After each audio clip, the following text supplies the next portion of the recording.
ଶୁଭୁନି ମତେ। Hello sir ମୁଁ କହିଲି ଭଣ୍ଡାରୀ ପୋଖରୀ ନିର୍ବାଚନ ମଣ୍ଡଳୀରେ ବିଜେଡି କଳ ସେଣ୍ଟର କଥା ହଉଥିଲି। ହଁ କୁହନ୍ତୁ। 4.5 କୋଟି ଓଡ଼ିଆ ନବୀନ ବାବୁଙ୍କର ପରିବାର। ଆପଣ ମଧ୍ୟ ନବୀନ ବାବୁଙ୍କର ପରିବାର ଲୋକ। କାଳିଆ ଯୋଜନା ଦ୍ୱାରା ଆପଣ ଏବଂ ଆପଣଙ୍କ ପରିବାର ସୁବିଧା ପାଇଛନ୍ତି? ନାଇଁ ତ।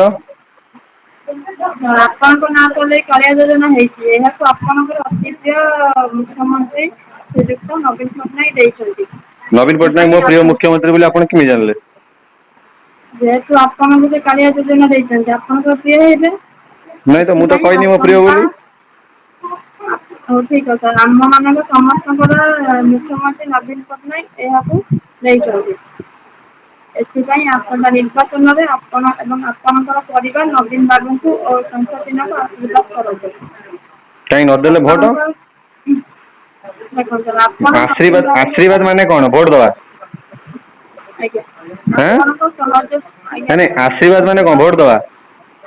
ହଁ ଆଶୀର୍ବାଦ କରିବେ ଯେହେତୁ ସେ ପୁଣି ଆଉ ଥରେ ସରକାର ଯିବେ। ମାନେ ଆପଣ କହୁଛନ୍ତି ମୁଁ ନବୀନ ବାବୁଙ୍କୁ ଭୋଟ ଦେଇ ଜିତେଇବି? ଆଜ୍ଞା କଣ ପାଇଁ? ଆପଣଙ୍କ ସହଯୋଗ ଆଶୀର୍ବାଦ ନବୀନ ସରକାର ଆଉ ଥରେ ଆସିଲେ ହୁଁ ଏଇ ଯୋଉ କାଳିଆ ଯୋଜନାଟି ଆଉ ଥରେ ଜାରି ରହିବ।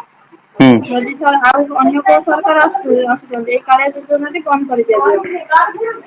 ଆଉ କୋଉ ସରକାର ହେଲେ କାଳିଆ ଯୋଜନା ବନ୍ଦ ହେଇଯିବ? ଆଜ୍ଞା ଯେହେତୁ କିଏ ଏଇଟା ନବୀନ ଆପଣଙ୍କୁ ସରକାର କହିଛି? ଦେଖନ୍ତୁ ଯେହେତୁ ନବୀନ ସରକାର ଏଇ କାଳିଆ ଯୋଜନା ବ୍ୟବସ୍ଥା କରିଥିଲେ ହଁ ସେ ଯୋଜନା ଆସୁଛନ୍ତି ତ କାଳିଆ ଯୋଜନା ରହିବ କି? ନବୀନ ପଟ୍ଟନାୟକ ପଳେଇଲା ମାନେ ତମର ଓଡିଶା ବି ବନ୍ଦ ହେଇଯିବ? ନାଇଁ ସାର୍ ଓଡିଶା ତ ବନ୍ଦ ହବନି କିନ୍ତୁ ଯଦି କାଳିଆ ଯୋଜନାରେ ବନ୍ଦ କରିଦିଆଯିବ ତ ଆପଣ କଣ ଚାହୁଁନାହାନ୍ତି କି ନବୀନ ସରକାର ପୁଣି ଆସନ୍ତୁ ବୋଲି? ନାଇଁ ମୁଁ ତ ଜମା ଚାହୁଁନି ନବୀନ ପଟ୍ଟନାୟକ ଆସୁ ବୋଲି। ଆପଣ ଚାହୁଁନାହାନ୍ତି? ନାଇଁ ସେ କଣ କରୁଛନ୍ତି କି? କଣ ପାଇଁ ସାର୍?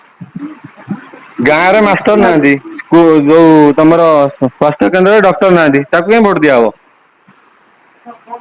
ଆମର ବିଜୁ ଜନତା ଦଳର ବିଧାୟକ ପ୍ରାର୍ଥୀ ତ ସଞ୍ଜୀବ ମଲ୍ଲିକଙ୍କୁ ସଞ୍ଜୀବ ମଲ୍ଲିକ ଭଦ୍ରକରେ ଛିଡା ହେଇଥିଲେ ପୁଣି ଭଣ୍ଡାରୀ ପୁରୀ କାଇଁ ପଳେଇଲେ? ସଞ୍ଜୀବ ମଲ୍ଲିକ ଭଦ୍ରକରେ କିଛି କାମ କରିନାହାନ୍ତି। ବିକ୍ରି ହେଇଛନ୍ତି, ଲୋକଙ୍କୁ ବିଜନେସ କରିଛନ୍ତି, ଲୋକଙ୍କୁ ମାରିଛନ୍ତି, ବାଡେଇଛନ୍ତି। ସେଥିପାଇଁ ତାଙ୍କୁ ଟିକେଟ ନ ଦେଇକି ଏଠିକି ନେଇ ଆଇଲେ। ତାଙ୍କୁ ଆମେ କାଇଁ ଭୋଟ ଦବୁ? ସେମିତି କିଛି ନାହିଁ ସଞ୍ଜୀବ ସାର୍ ବହୁତ ଭଲ ଆପଣଙ୍କର ଧାରଣା ମୁଁ କେମିତି ବହୁତ ଜାଣିବି ସେ ଭଲ ଭଲ। ବୋଲି? ଆପଣ ଦେଖିଛନ୍ତି ନା ଜାଣିଛନ୍ତି ତାଙ୍କୁ? ହୁଁ। ଆପଣ ସଞ୍ଜୀବ ସାରଙ୍କୁ ତଥା ସଂସଦର ପ୍ରାର୍ଥୀଙ୍କୁ ଦୁଇଥର ସଂସଦୀୟ ଭୋଟ ଦେଇ ଆଶୀର୍ବାଦ କରିବା ପାଇଁ ଅନୁରୋଧ କରୁଛୁ। ନାଇଁ ନଦେଲେ କଣ ହବ?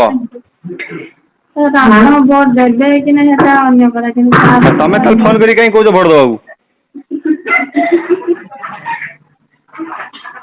ଆଜ୍ଞା ସାର୍ ଠିକ ଅଛି ରହିଲି ନମସ୍କାର।